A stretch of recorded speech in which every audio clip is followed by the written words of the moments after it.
It's what you do to me, making my head spin in circles. And how you move with your body is giving me purpose.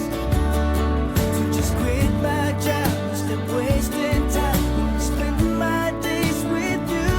It's what you do. It's what you do.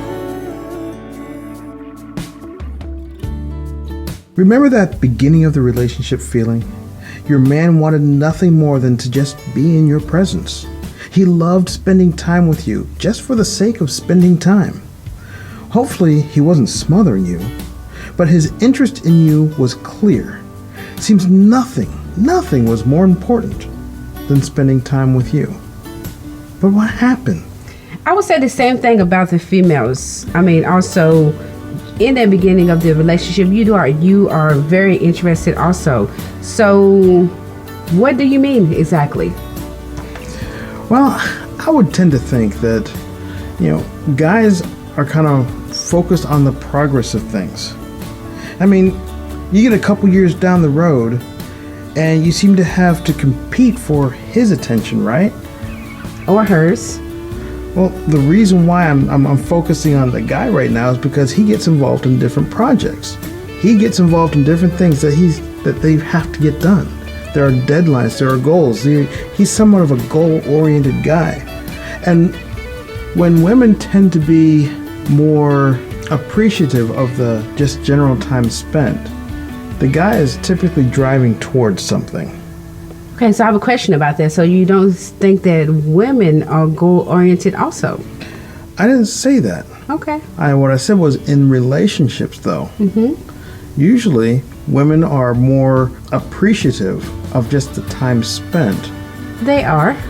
As opposed to guys, they are focused on doing something. And they like to do that something with their lady. But if there's not something to reach for, not a goal to strive for, he's going to find a project or goal to strive for. Now, think about it. You've heard that guys are fixers, right? Have you ever asked yourself why we're known as fixers? Why? Well, it's because we tend to be goal-oriented. We want to progress towards a success. We want that win. We need to work on something and then claim victory over that something, that project or whatever it is that we're working on. Like what? We'll get to the like what in a few, in just a moment. But we are in our element when we're working on a project. And yeah, there are some key projects that tend to define at least a section of your relationship. So tell me, after courtship, I'm going to ask you that question. Like what? After courtship, what are the 3 periods of a relationship where a woman feels the most bonded towards her man? After relationship? After courtship. Okay. After courtship. You've met, you've fallen in love, and you're in the groove of a relationship. From then on, what 3 periods of life, what 3 periods of that relationship, say it goes all the way? Okay. Engagement? So what about the engagement? So, you're engaged, and guess what you're doing? You're working towards a wedding. Now, the most beautiful engagements are when the man and woman are working together to make wedding plans. And if he's excluded from the wedding plans, at least he gets to plan the honeymoon, but he's still working on something. If you find that he is somewhat disengaged from the wedding planning, you might ask yourself, how collaborative are you? And does he really want to get married?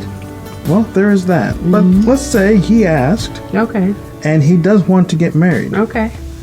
Now, if you find that he's kind of backpedaling, his interest is still there, but he's not interested in the planning part. He's still interested in you, but not necessarily in the planning part. Okay. Most likely it's because his points of view, his desires are not being taken into consideration. It might be because he doesn't feel like he's working on that project with you. If he's just a tag along, how do you like this, Kate? Well, I like this one better, so we're going to go with this. Things like that. Oh, do you like that venue over there? Well, I like this one. This is where my best friend got married, and I think this is where we should do it. So basically you're saying that the woman shouldn't become a bridezilla. I wasn't going to say that, but you can. It's Okay. safer for you to say that than for me. Okay. But yeah, if he is involved in working towards that wedding, he's more engaged. He's more. He doesn't necessarily have to be in the driver's seat, but he does need to feel like he's contributing towards that project. When that wedding day comes in all of its beauty and splendor, he also wants to see that as not just a celebration of you, not just a recognition and a celebration of the Lord that brought you two together. Okay. But there's also going to be the male, fleshy side of him that likes to see, yeah, we did a good job. Okay. So yeah, there's the project of the wedding. Well, what other part? What other part of your relationship or marriage do you perhaps feel the most connected to your man? So how about after the engagement and you've already gotten married and you're buying or either building a house?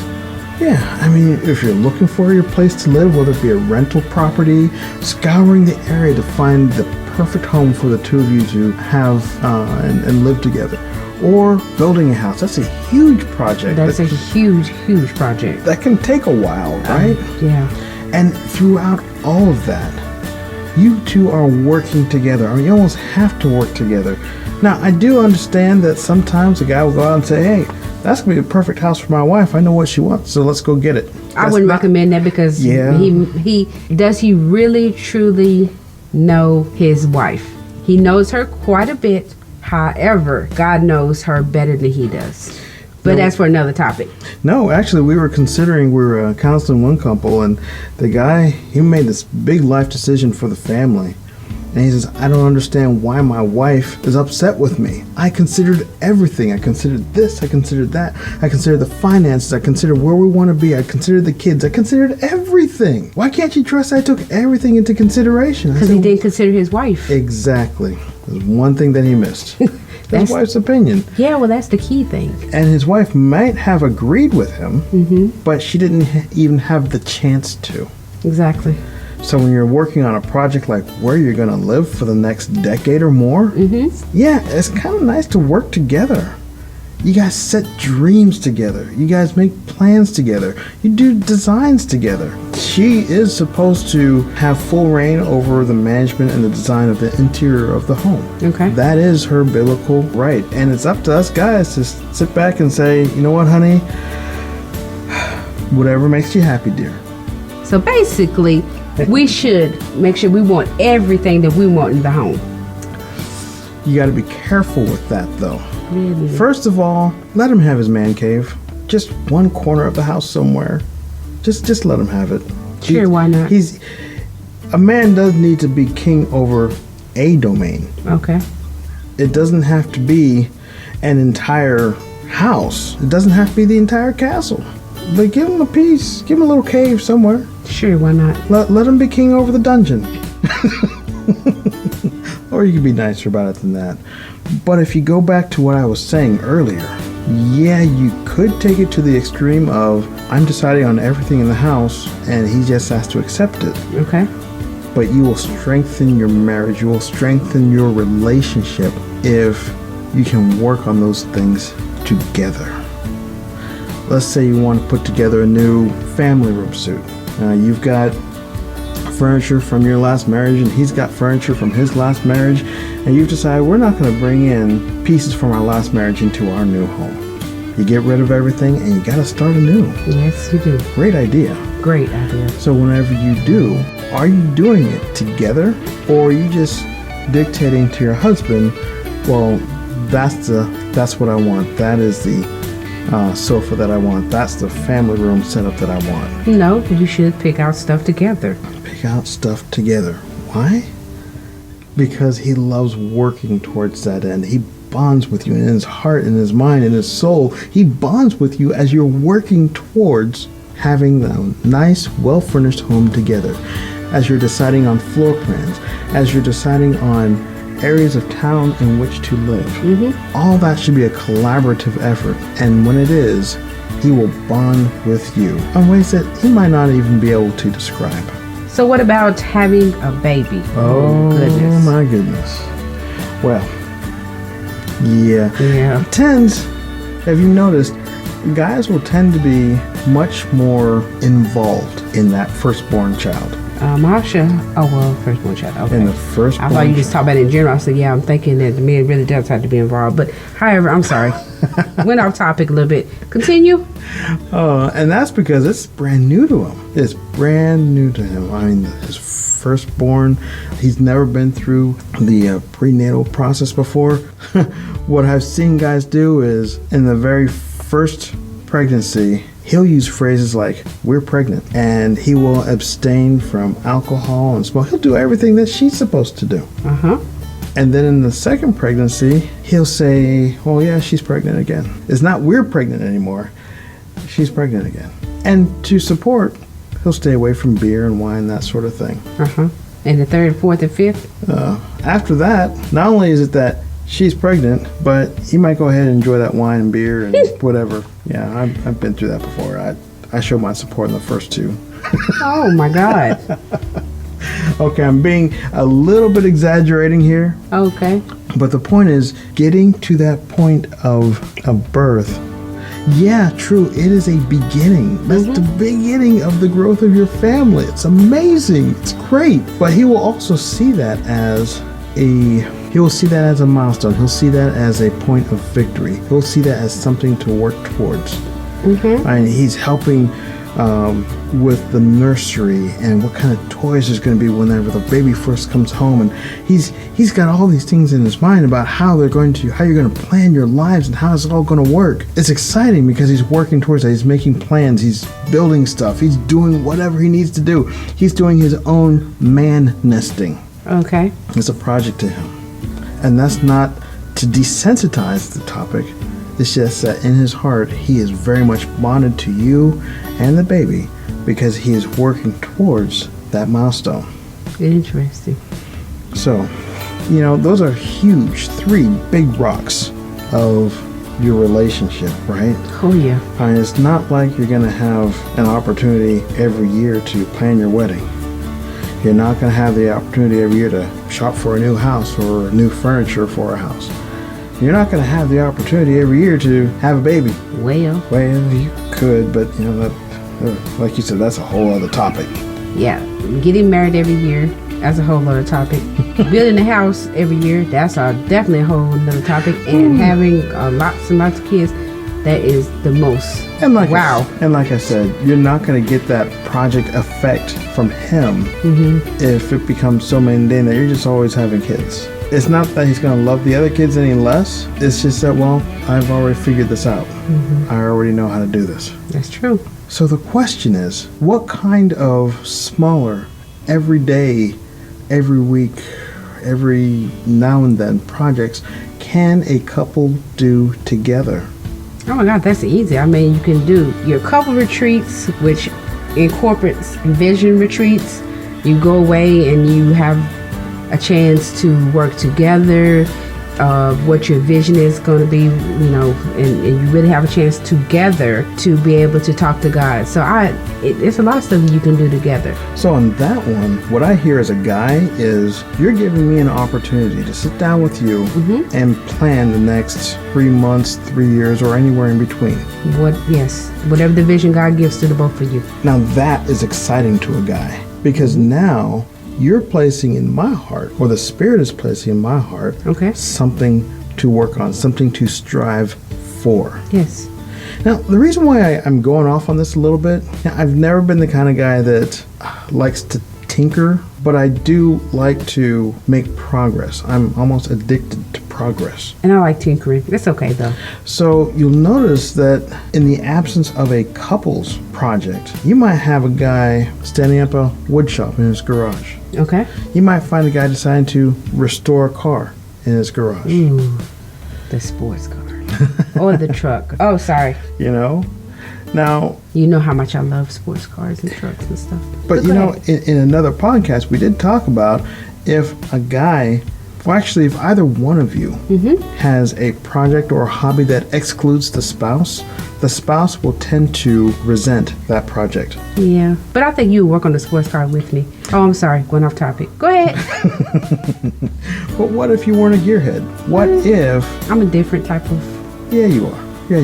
Lady. But imagine that that would not turn you on at all. And all I want to do is make more progress on the sports car. And I'm out there for 6 months, 8 months, 14 months restoring this car. And I'm so into it. I love it. I come in and I talk to you about fuel injectors and braking systems and all sorts of things that have to do with making this car handle better, perform better, look better. After a while, you're gonna be like, will you please stop talking to me about this car? It's just going to annoy you because that's my own thing.